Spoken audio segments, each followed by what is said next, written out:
So picture this. I'm an avid knitter, and my passion for creating cozy sweaters and intricate scarves is something I absolutely adore. But here's the catch: I mostly knit for myself and my husband. Why? Because I've learned the hard way that pouring hours of love and expensive yarn into a gift can lead to disappointment.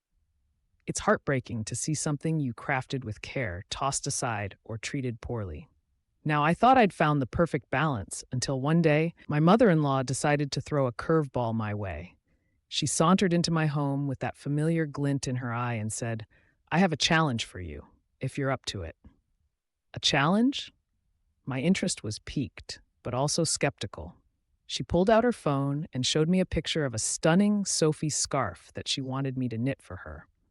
I couldn't help but raise an eyebrow. "Why are you framing this as a challenge?" I asked. "It sounds like you're just asking me to knit something for you." She shrugged, a mischievous smile creeping across her face. "It's a challenge. If you're up for it, that is." After our conversation, I was left feeling a bit annoyed. I turned to my husband for advice.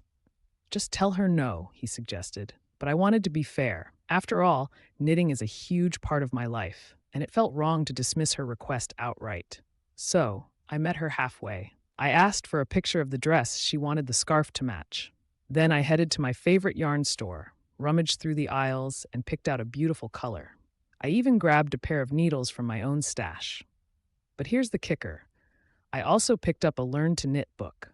When I finally saw her again, I presented her with a neat little package: yarn, needles, and the book. I smiled and said, "Here you go. This is everything you'll need to make your Sophie scarf." Her reaction? Priceless. She looked at me like I had just handed her a pile of rocks. "Oh, you couldn't figure it out?"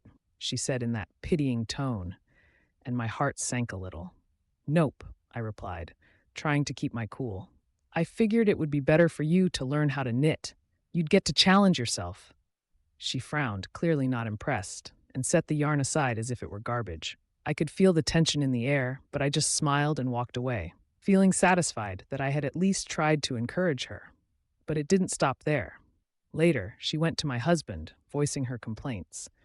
All I did was give her a challenge, and she didn't even try. My husband listened patiently, but ultimately reminded her that the decision was mine to make. I knew I had done what I thought was best, but her frustration didn't end. I soon discovered she was posting on Facebook, lamenting about how she didn't understand my generation and why we had to make everything so complicated. And that's when it hit me. Was I the jerk here? Was I in the wrong for wanting her to learn a new skill rather than just completing a task for her? Or was she being unreasonable for expecting me to jump at her request without any thought? So I'm turning to you now, Reddit. AITA for rejecting my mother in law's challenge and giving her instructions to learn how to knit.